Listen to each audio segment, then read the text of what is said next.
మనం నీరు త్రాగే ముందు ఈ మధ్య కాలంలో ఏవేవో యంత్రాల ద్వారా శుద్ధి చేసిన మినరల్ వాటర్ని కొని అవి మంచివి అని లీటర్ 4 రూపాయల నుంచి 5 రూపాయలు పెట్టి కొంటున్నాం.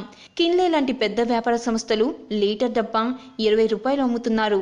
కానీ ఈ మధ్య చేసిన సర్వేలో తేలిన విషయం ఏమంటే నీళ్ళల్లో ఒక కెమికల్ కలిపి వాటిని మినరల్ వాటర్లా అమ్ముతున్నారు. దీని వలన ప్రమాదమే కానీ ఉపయోగం లేదు.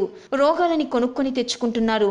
ఇదంతా ఎందుకు చేస్తున్నారు అంటే ఆరోగ్యం కోసం అంటున్నారు అందరూ. రోగాల బారిన పడకూడదు అనుకుంటూనే రోగాల్ని కొనుక్కుంటున్నారు. ఇంకో విషయం ఏంటంటే బయట మార్కెట్లో కొనే మినరల్ వాటర్ వలన మన శరీరంలో ఎముకల చుట్టూ ఉండే కాల్షియం కరిగిపోయి ఎముకలు డొల్లవుతున్నాయి. దీని వలన ఎముకలు పటుత్వం కోల్పోయి చిన్న చిన్న ఇన్సిడెంట్స్కే విరిగిపోతున్నాయి. ఇంతకీ విషయం ఏంటంటే భారతదేశంలో ఉన్న మన పూర్వీకులు కొన్ని లక్షల సంవత్సరాల క్రితమే మన ఆరోగ్యం కోసం కొన్ని సూత్రాలు చెప్పారు. అందులో ఇది ఒకటి. నీటిని శుభ్రపరిచేందుకు రాగి, ఇత్తడి బిందెలు, చెంబులు వాడేవారు.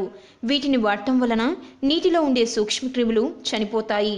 ఈ మధ్య జరిగిన ఒక ప్రయోగంలో రోబ్రిడ్ అనే శాస్త్రవేత్త ప్లాస్టిక్ పాత్రలు, మట్టి పాత్రలు, ఇత్తడి, రాగి పాత్రలలో విరోచనకారిక అయిన ఒక సూక్ష్మక్రిమిని వేశారు.